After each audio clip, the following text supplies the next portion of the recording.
വൈകുന്നേരം 4:30 വീണ്ടും യാത്ര വേളം ഗണപതി ക്ഷേത്രത്തിലേക്ക്. ഈ ക്ഷേത്രത്തെ അറിവിന്റെ ആഴക്കടൽ എന്നാണ് വിശേഷിപ്പിക്കുന്നത്. ഇതൊരു ശിവക്ഷേത്രമാണ്.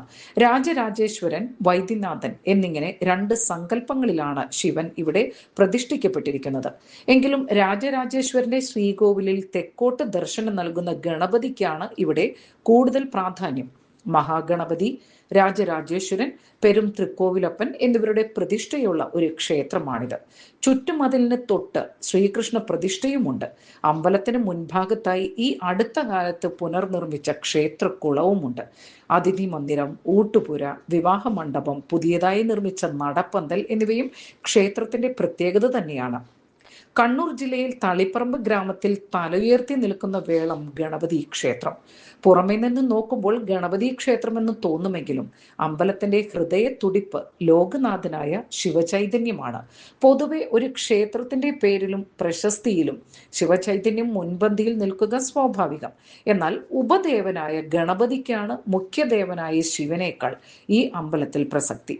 2000 വർഷങ്ങളുടെ പഴക്കമുള്ള ഈ ക്ഷേത്രത്തിന്റെ ഐതിഹ്യം എന്നത് കൊമ്പ് വെച്ച് തൊഴുക എന്നതാണ്.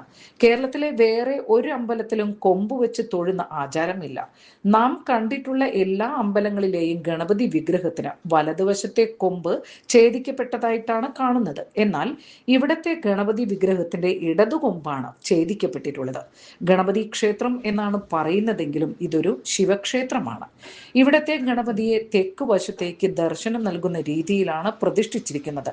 കാര്യസാധ്യത്തിനായി കൊമ്പ് നടക്കി വെക്കൽ പ്രാർത്ഥന വഴിപാടാണ് മുഖ്യ ആചാരം.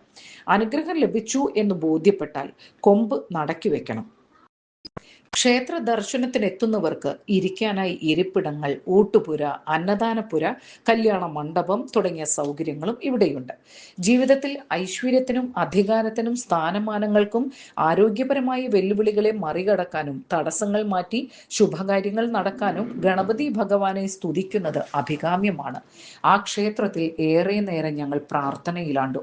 അവിടെ നിന്നും നേരെ കൊട്ടിയൂർ ശിവക്ഷേത്രത്തിലെത്തി തൊഴുതു.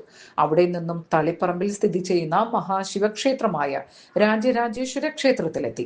ഏറ്റവും പുരാതനമായ ശക്തി പീഠങ്ങളിൽ ഒന്നായാണ് തളിപ്പറമ്പ് കരുതപ്പെടുന്നത്. സതീദേവിയുടെ സ്വയം ദഹനത്തിനും ശിവന്റെ താണ്ഡവ നൃത്തത്തിനും ശേഷം സതിയുടെ തല വീണത് ഇവിടെയാണ് എന്നാണ് പറയപ്പെടുന്നത്. ഈ ക്ഷേത്രത്തിലെ ശിവലിംഗത്തിന് ആയിരക്കണക്കിന് വർഷങ്ങളുടെ പഴക്കമുണ്ട്. മറ്റൊരു പ്രത്യേകത, സ്ത്രീ പ്രവേശനത്തിന് ഒട്ടേറെ നിബന്ധനകളുള്ള ക്ഷേത്രമാണിത്. പുരുഷന്മാർക്ക് അനുവദിച്ചിരിക്കുന്നത് പോലെ എല്ലായ്പ്പോഴും ഇവിടെ സ്ത്രീകൾക്ക് പ്രവേശനമില്ല എന്നത് എടുത്തു പറയേണ്ടതാണ്. രാത്രിയിലാണ് സ്ത്രീകൾക്ക് ഇവിടെ പ്രവേശനം അനുവദിച്ചിരിക്കുന്നത്. ബ്രാഹ്മണ സ്ത്രീകൾക്ക് ക്ഷേത്രത്തിനകത്തേക്ക് പ്രവേശനം അനുവദിക്കാറില്ല.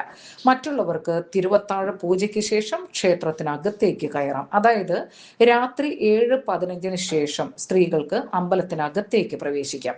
സ്ത്രീകൾ സാരിയോ അല്ലെങ്കിൽ സൽവാറോ ധരിച്ച് മാത്രമേ ക്ഷേത്ര ദർശനത്തിനെത്താവൂ എന്നത് നിർബന്ധമാണ്. അവിടെ ക്യൂ നിന്ന് 10 രൂപ കൊടുത്ത് തൊഴുത് ഭംഗിയുള്ള ഒത്തിരി ചിത്രങ്ങളും പകർത്തിയാണ് ഞങ്ങൾ മടങ്ങിയത്. തിരിച്ചുവരവിൽ ആഹാരവും കഴിച്ച് മുറിയിൽ വന്ന് വിശ്രമിച്ചു.